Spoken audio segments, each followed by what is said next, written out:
दुर्लभ मानव जीवन तेरे हाथ में आया है। दुर्लभ मानव जीवन तेरे हाथ में आया है। इस क्षण भंगुर जग में मन क्यों ललचाया है। दुर्लभ मानव जीवन तेरे हाथ में आया है। यह तन तो मिट्टी का एक बना खिलौना है। इस नश्वर तन को तो इतना क्या धोना है। जिसने छोड़ी ममता उसने सुख पाया है। ये दुर्लभ मानव जीवन तेरे हाथ में आया है। एक दिन तो तज करके जाना धन परिजन को। इस काल बलि आगे कोई नहीं बच पाया है। दुर्लभ मानव जीवन तेरे हाथ में आया है। इस क्षण भंगुर जग में मन क्यों ललचाया है। दुर्लभ मानव जीवन तेरे हाथ में आया है। ध्यानाभ्यास के लिए कृपया अपने नेत्रों को बंद कर लीजिए। अपना मुख अपनी ओर कीजिए। अपने दिव्य अमूर्त शरीर की ओर जो परमात्मा रूप है,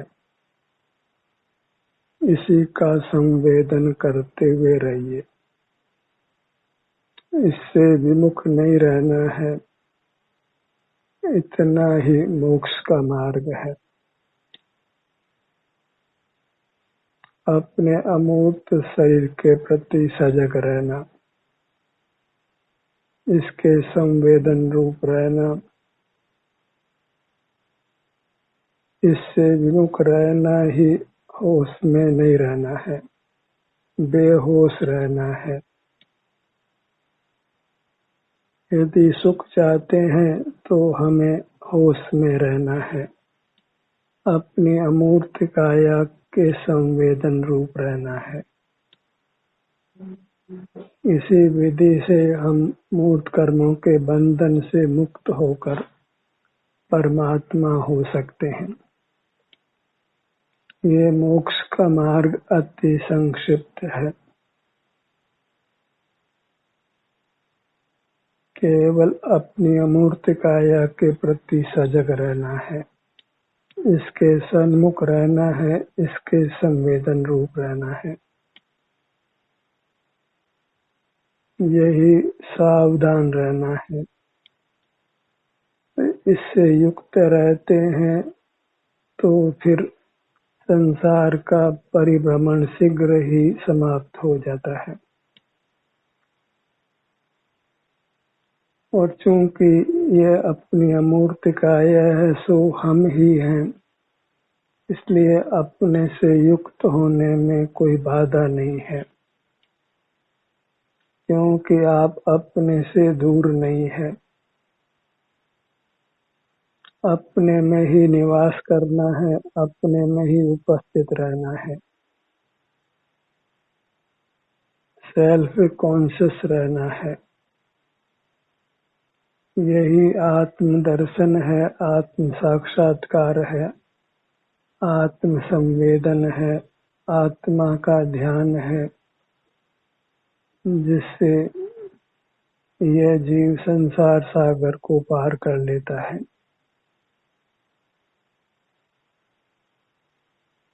जिससे अधिक जितना भी हम धर्म का विस्तार करेंगे, हम मोक्ष मार्ग से दूर ही जाएंगे।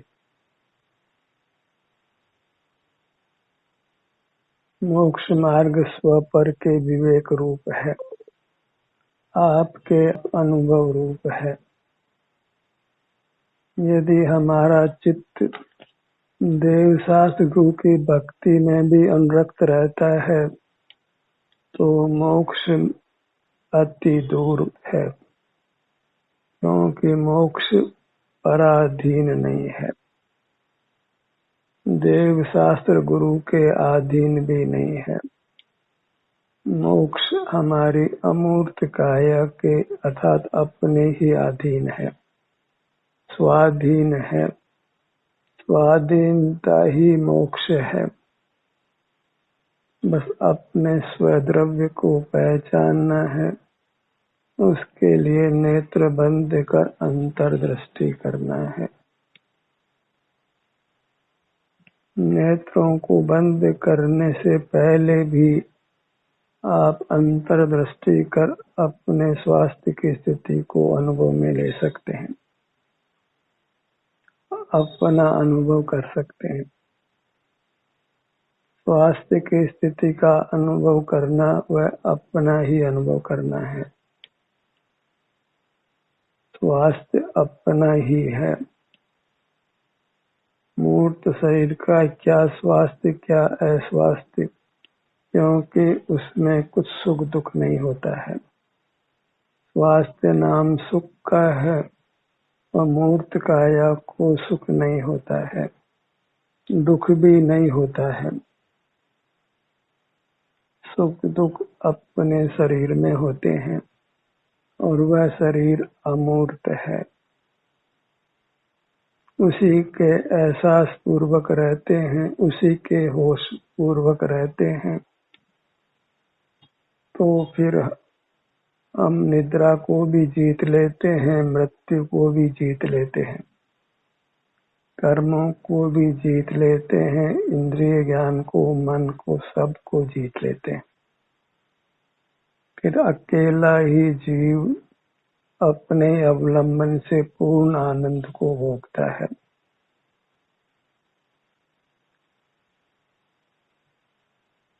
बहिर्मुख रहते हैं तो नाना प्रतिकूलताएं खड़ी होती है, उसमें हम अपने से विमुख रहते हुए नाना दुख भोगते हैं, अपने सुख से वंचित रहते हैं।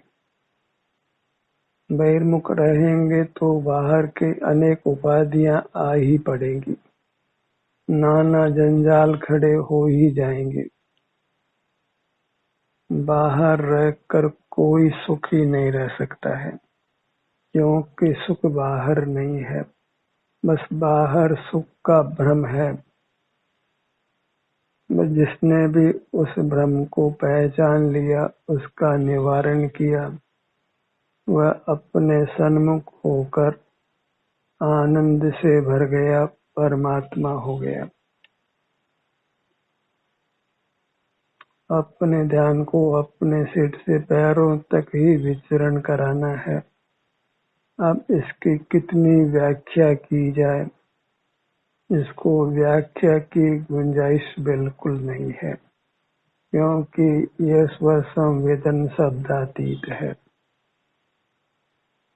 बिना ही शब्दों के, बिना ही विकल्प के हम अपने से युक्त रहकर शांति को, आनंद को भोगते हैं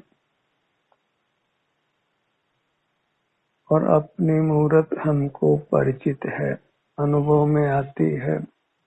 यह मैं हूँ, ऐसा सहज अनुभव सब जीवों को होता है। अपने विस्तार में ही अपनेपन का भाव सहज ही उत्पन्न होता है।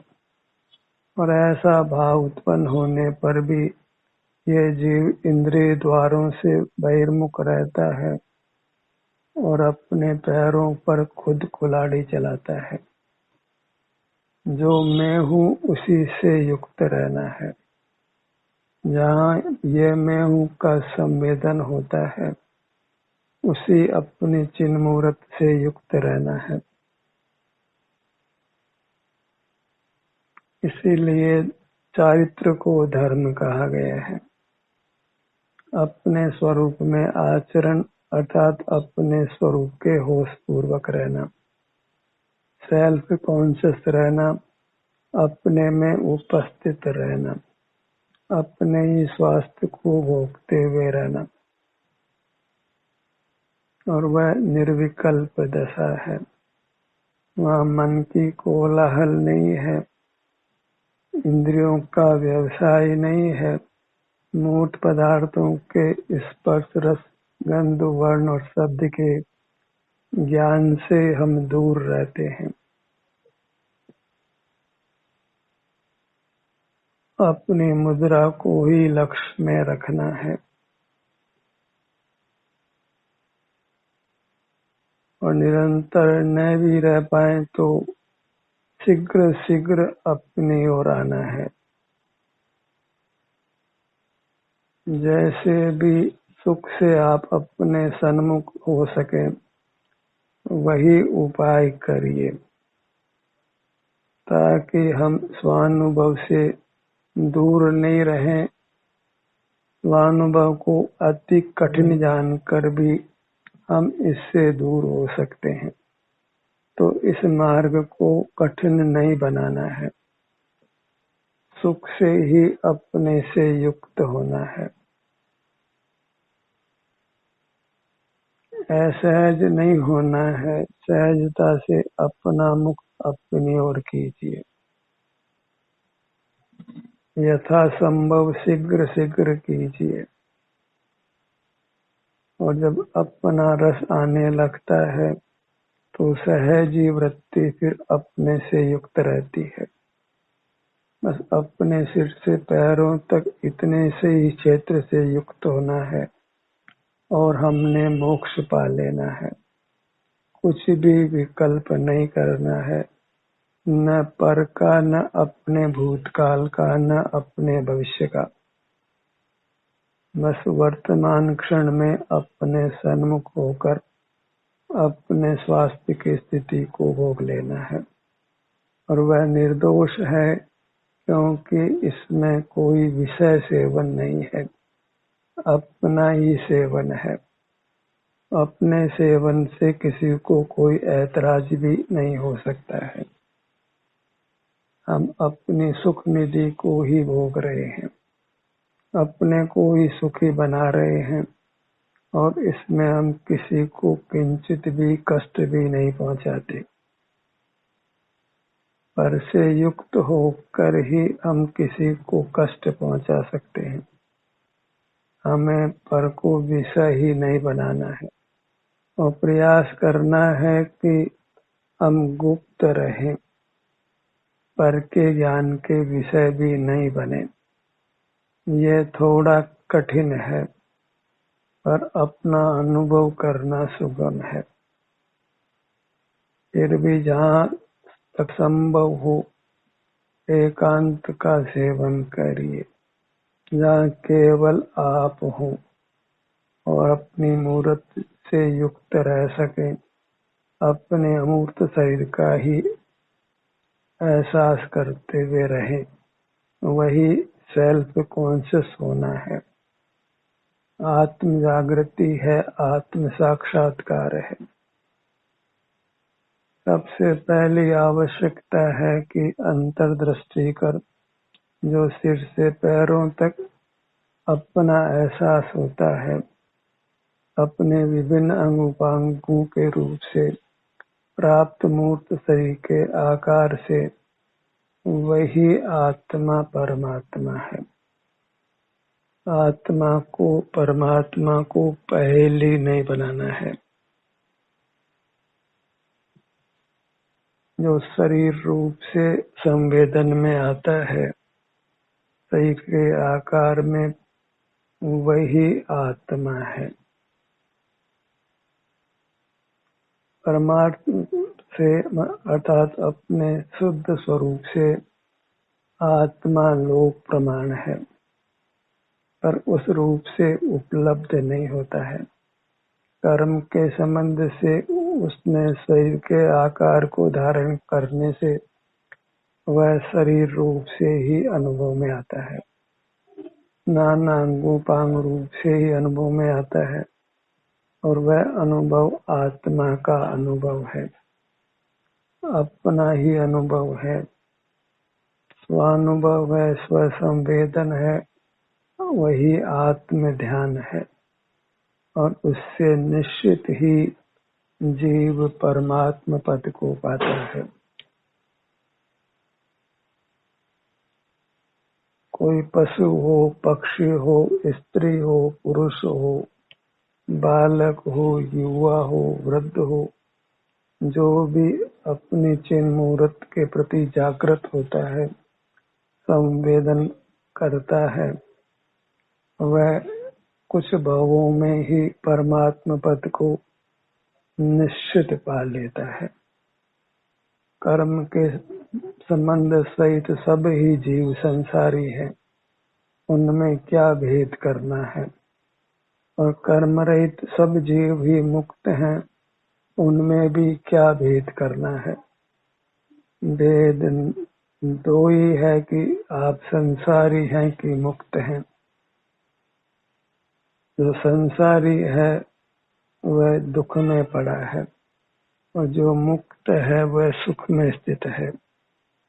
तो हमको संसारी पना छोड़कर परमात्मा होना है, और उसके लिए अपनी मूर्ति की ही शरण है, अपने अमूर्त शरीर की ही शरण है, जो अमूर्त होने पर भी अनुभव में आता है, संवेदन में आता है। उसका होश हम कर सकते हैं, और यह होश अगर जीवित रहता है तो फिर कर्म हमें कुछ भी कष्ट नहीं पहुंचा सकते हैं। बाह्य जगत भी कुछ भी हमको कष्ट नहीं पहुंचा सकता है। जो होश में है उसके कर्म समीप नहीं आता है, कोई तकलीफ उसके समीप नहीं आती है। जो बहिर्मुख है, जिसको अपना होश नहीं है, बाह्य पदार्थों के ज्ञान में स्थित है, ऐसा बेहोश जीव तो कर्म से नियम से बाधित होता है, बाह्य जगत से भी नियम से बाधित होता है। फिर उसको अंतरंग में भी पीड़ा है और बाहर भी दुख है, तो आदि व्याधि उपाधि सब दुख है। अपना होश नहीं छोड़ना है, पैरों से लेकर सिर तक अपनी मूर्त के प्रति सदा ही सजग रहना है, सदा ही इसके संवेदन रूप रहना है। इसमें कोई हमारे साथ चले ना चले, कोई इस मार्ग की अनुमोदना करे या ना करे, हमें इस मार्ग पर दृढ़ता से चलना है, क्योंकि इस मार्ग पर नहीं चलने का फल अपार दुख है। वचनातीत विकल्पातीत दुख होता है, और उस दुख को हमने भूतकाल में भोगा है, पर भूत का वेदन आज नहीं होता है, इसलिए हमने उसको भुला दिया है। पर आज इस जन्म के भी दुखों का स्मरण करें तो इस जन्म में भी हमने दुख भोगा है, और कोई भी दुख आ सकता है यदि हम बेहोश रहते हैं, अपने मूर्त के संवेदन पूर्वक नहीं रहते हैं। हम बड़ी जोखिम लेते हैं, निश्चित ही दुखों ने डेरा डाल लेना है, कोई महान दुर्घटना हो जाने वाली है, और दुर्गति गमन भी हो जाना है। इतनी रिस्क नहीं लेना है, और इस रिस्क से बचने के लिए बस जागृत रहना है, अपनी चिन्ह मूर्त के होश में रहना है, अपने ध्यान को अपने सिर से पग तलियों तक बार बार लाना है, बार बार अपने स्वास्थ्य की स्थिति को ही भोगना है। इसमें आप वीतराग रहते हैं, और वीतराग को कर्म का संबंध नहीं रह सकता है। जब अपना होश है तो फिर परमात्मा पद निकट है, और बाहर के पदार्थों का ही होश है तो फिर हमको वनस्पति काय में जाने के लिए तैयार रहना है, जहाँ जीव दीर्घ काल तक बेहोश ही रहता है। जब हमको बेहोशी ही प्रिय है तो कुदरत ने हमको बेहोश ही कर देना है। जो सेल्फ कॉन्शियस नहीं रहते हैं उनको इस जीवन में भी निद्रा बहुत होती है, तो इस मनुष्य भाव का बहुत समय वे सोने में गंवा देते हैं। हमें निद्रा को जीतना है, क्योंकि हर पल हमको सेल्फ कॉन्शियस रहना है।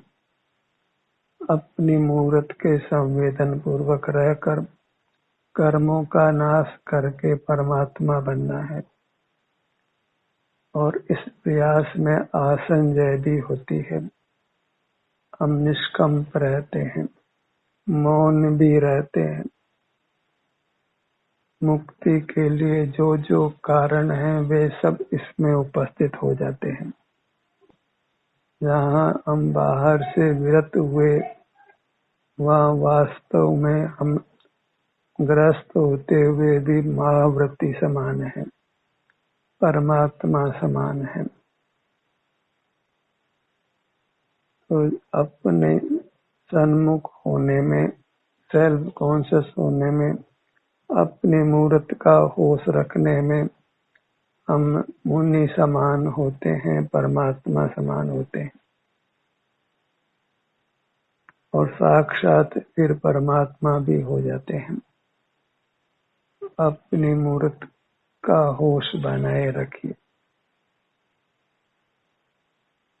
इसके भले किसी भी वाक पर ध्यान जाता हो, कान भी ध्यान के भले ही बदलते हो, पर अपनी मूर्त के किसी न किसी भाग के संवेदन पूर्वक रहना है। इस प्रकार अपनी मूर्त, उसका हर भाग अत्यंत स्वस्थ रहेगा, वेदना रहित रहेगा। जिस स्वास्थ्य को ये संसार के प्राणी नहीं पा सकते हैं, उस स्वास्थ्य को आप पालेंगे। और इस मार्ग में तो परमात्मा होने से पहले ही यह शरीर सप्त धातु से रहित परम औदारिक हो जाता है। मूर्त से किंचित भी प्रभावी नहीं होता। मूर्त शरीर के रहते हुए ही मूर्त से प्रभावित नहीं होता, और फिर निर्वाण की प्राप्ति होती है। तो इस मार्ग में सब कुछ अच्छा है। अपने होश में रहने में दुख का लेश भी नहीं है, और जगत के बारे में ही ज्ञान अर्जित करना है। अपने होश में नहीं रहना है तो फिर भले ही कितने ही धन संपत्ति हो, कितनी ही इंद्रियां आपकी अच्छी हो, कितना ही काय का बल हो, बुद्धि का बल हो, लोक का यश प्राप्त हो, कितने ही कलाएं प्राप्त हो, आप आकुल व्याकुल होकर आत्महत्या जैसा महान पाप भी कर सकते हैं। किसी भारी रोग से, भारी दुर्घटना से ग्रस्त होकर अल्पायु में मर भी सकते हैं। तो अपने होश को छोड़ना नहीं है। अपने मुहूर्त के संवेदन पूर्वक रहना है, कोई भी जोखिम नहीं लेना है, कर्म को आने की गुंजाइश नहीं देना है। अपने से युक्त रहते हैं तो फिर वैक्यूम क्रिएट नहीं होता है अपने भीतर, तो कर्म प्रवेश नहीं कर सकते हैं, तब हम घन होते हैं, कर्म हमारे भीतर नहीं आ सकता है। और बहिर्मुख होते ही फिर वैक्यूम क्रिएट होता है और कर्म भीतर आ जाता है, बन जाता है। और कर्म के आते ही बनते ही फिर दुखों का सिलसिला शुरू हो जाता है, और ऐसे दुख प्राप्त होते हैं जिनको करोड़ों जीवे बनाकर भी कहा नहीं जा सकता है। बूचड़ खाने में कितने जीवों को कितने ही पीड़ा से मारा जाता है, और बहुत जीव राशि मांसाहारी है, और शाकाहारी भी एक इंद्रिय जीव की काया को तो खाती ही है। वो ये संसार रहने योग्य नहीं है, एक पल भी यहाँ रहना अच्छा नहीं है। बहिर्मुख रहना ही संसार में रहना है, तो हमको एक पल भी बहिर्मुख रहना अच्छा नहीं है।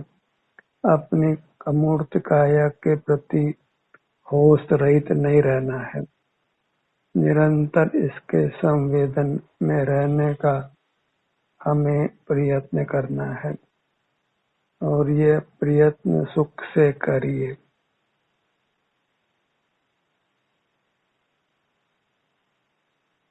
जैसे बने सहजता से अपने होश में रहिए, इस सुख के मार्ग को सुख रूप ही रखिए, किसी प्रकार का कोई विकल्प नहीं करना है, तनाव नहीं लेना है, अपने होश से सुख में रहना है, कर्मों का अभाव करके परमात्मा पद को पा लेना है, इस मनुष्य जन्म को सार्थक कर लेना है, विकल्प रहित कर लेना है, केवल अपने को आनंद भोजी बना लेना है।